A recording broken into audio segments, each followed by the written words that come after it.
उन्होंने तो बिल्कुल हद चुक दी है। महंगाई इतनी कर छोड़ी है कि गरीब बंदे उन्होंने पहले दिन ही क्या कमार देंगे, मर गए ने। माँ जी सड़क के ऊपर अकेली मेहनत कर रही हैं, मांस बेच रही हैं, कंघी हैं, चीज़ें हैं, टांगों से आप चल नहीं सकती। कैसी ऐसी क्या वजूहात हो गई हैं कि आप खुद सारा कुछ करने निकली हुई हैं? बेटा मेरा कमाने वाला नहीं है। मेरी एक बेटी है 8वीं क्लास में पढ़ती है, और मियाँ मेरा जो उसकी नज़र नहीं है, काले मोतिये से उसकी नज़र चली गई है। बस मेहनत करते हैं, मकान किराए पे है। बेटी छोटी है? हाँ जी। बेटे नहीं है? साथ नहीं, बेटा नहीं है, बस सिर्फ एक बेटी है।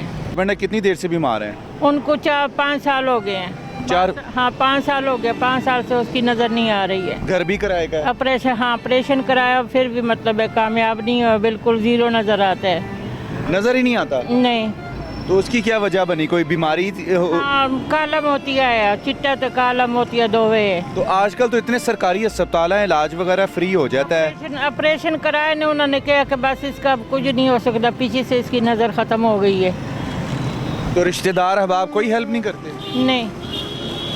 तो इतनी सर्दी भी है और टांगे भी आपकी जवाब दे गई हैं, काम नहीं कर रही हैं, और वज़न भी आपने उठाया हुआ है। कोई इतना गुजारा हो जाता है कि घर का किराया वगैरह निकल आता है? बस 100 50 रख के तो किराया जोड़ लेते हैं महीने का, और जो मिलता है वो खा पी लेते हैं। तो मालिक मकान को नहीं ये नज़र आता कि भाई आप लोगों का तो कमाने वाला ही कोई नहीं है, कोई इनकी हेल्प की जाए? मालिक मकान तो उल्टा कहते हैं कि किराया बढ़ाओ। किराया बताओ? हाँ जी, बिल अलग करो। आगे 6000 देते, 7000 देते हैं, बिल बीच में है, और अब कहते हैं कि 8000 करो किराया, मतलब कहते हैं बिल भी अलग करो। मैं कहा मैं नहीं दे सकती, मैं 2-3 महीने में थे, फिर मैं पिंड चली जाऊंगी, मैं नहीं कर सकती। रोड के ऊपर इतने गाड़ियों वाले यहाँ गुजरते हैं, कोई खुदा खौफी के तहत हेल्प नहीं करता? कोई 10-20-5 जगह मतलब है दे जाए तो दे जाए, नहीं तो मतलब है इतनी को नहीं करता भाई। सर्दी बढ़ जाएगी आगे, फिर क्या करेंगे? बस करना तो है, मजबूरी है। और आजकल जो बैठा हुआ सारा सरकार, उन्होंने तो बिल्कुल हद चुक दी है। महंगाई इतनी कर छोड़ी है कि गरीब बंदे उन्होंने पहले दिन ही क्या कमार देंगे, मर गए ने। मैं गरीब बंदा एक नहीं रहने देंगा तो वाकई मतलब भूखे मरना है।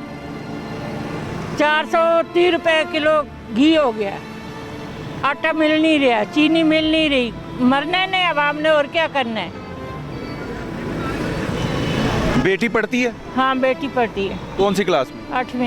8वीं में? हाँ जी।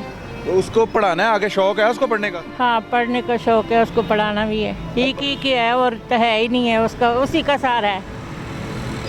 चलो 4 जमात पढ़ देंगे, पढ़ के उसके काम आ जाएंगे, उसी बात से धक्के खा। पाकिस्तानी अवाम से क्या कहना चाहेंगे? पाकिस्तानी अवाम से क्या कहना है, यही कहना कि बाहर निकलो सड़कों पे, तो इमरान खान को पिटो, उदी मातम करो। वो कहता है घबराना नहीं है। हाँ घबराना नहीं है, वह मर जाना भूखे, तो घबराना नहीं है। कहता थोड़ी देर ही रह गई। हाँ थोड़ी देर रह गई है, जेड़े देर बवेगा नहीं चिर साडा कबाड़ा कर जाएगा। जेड़ा गरीब नु के 10-5 दिन ना उद च भी जांदा रहेगा। तो नाज़रीन आपने इनकी गुफ्तगू सुनी। इनका बेटा नहीं है कोई कमाने वाला, हस्बैंड की जो नज़र है वो इस वक्त ख़त्म हो चुकी है, बेटी को पढ़ने का बहुत शौक है। आप डायरेक्ट इनके घर आकर इनकी हेल्प कर सकते हैं, घर भी किराए का है, बच्ची को पढ़ने का शौक है, हस्बैंड के इस वक्त इलाज हो नहीं सकता, लेकिन इनकी हेल्प हो सकती है। आप सब लोग इनकी हेल्प कर सकते हैं, हुकूमत ने कुछ नहीं करना, आप लोगों के ये मुंतज़िर हैं और ये हम सब की माँ है।